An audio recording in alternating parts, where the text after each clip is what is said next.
সারা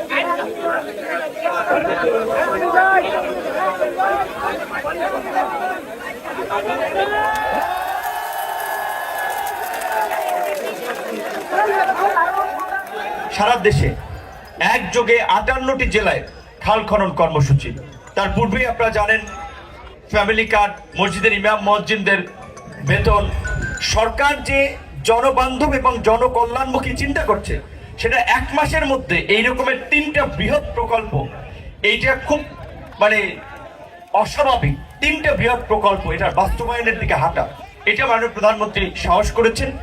আমরা তার সাথে থেকে এদেশের মানুষের সেই নির্বাচনের আগে যে প্রতিশ্রুতি দিয়েছেন প্রধানমন্ত্রী, সেটার বাস্তবায়নে আমরা সহযোগিতা করতে চাই। জেলা উপজেলা পর্যায়ে যারা আমাদের বিভিন্ন রাজনৈতিক দলের নেতৃবৃন্দ আছেন তাদেরকে একটা কথাই বলবো, মাননীয় প্রধানমন্ত্রী ক্যাবিনেট মিটিংয়ে আমাদেরকে যেইভাবে পরামর্শ দিয়ে থাকেন যে বিভিন্ন কাজের ক্ষেত্রে তিনি দল দেখতে চান না, যেখানে যারা জনপ্রতিনিধি আছেন তারা সেখানে কাজ করবে এবং জনগণের জন্য যারা কাজ করবে তাদেরকে সরকার সহযোগিতা করবে। সুতরাং জেলা পর্যায়ে, উপজেলা পর্যায়ে আপনারা যারা আছেন সকলে মাননীয় প্রধানমন্ত্রীর সেই দৃষ্টিভঙ্গি থেকে দল মত নির্বিশেষে সকলকে নিয়ে কাজ করবেন।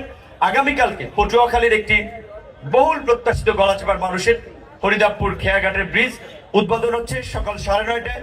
সেখানে মাননীয় সড়ক পরিবহন, সেতু, নৌ পরিবহন মন্ত্রণালয়ের দায়িত্বে মন্ত্রী রবিউল ভাই সহ 2জন প্রতিমন্ত্রী তারাও আসবেন, আপনারা আমন্ত্রিত। একটা ব্রিজ সম্ভবত পটুয়াখালীর এইদিকেও, আরো একটা নলুয়া বাহিরচর, আরেকটা হচ্ছে আপনার বাকেরগঞ্জ, 3টা ব্রিজ একত্রে উদ্বোধন হবে। আপনাদের সকলকেও আমন্ত্রণ জানাচ্ছি এবং আমি ব্যক্তিগতভাবেও আপনাদের কাছে দোয়া চাই সুস্থ থাকার জন্য।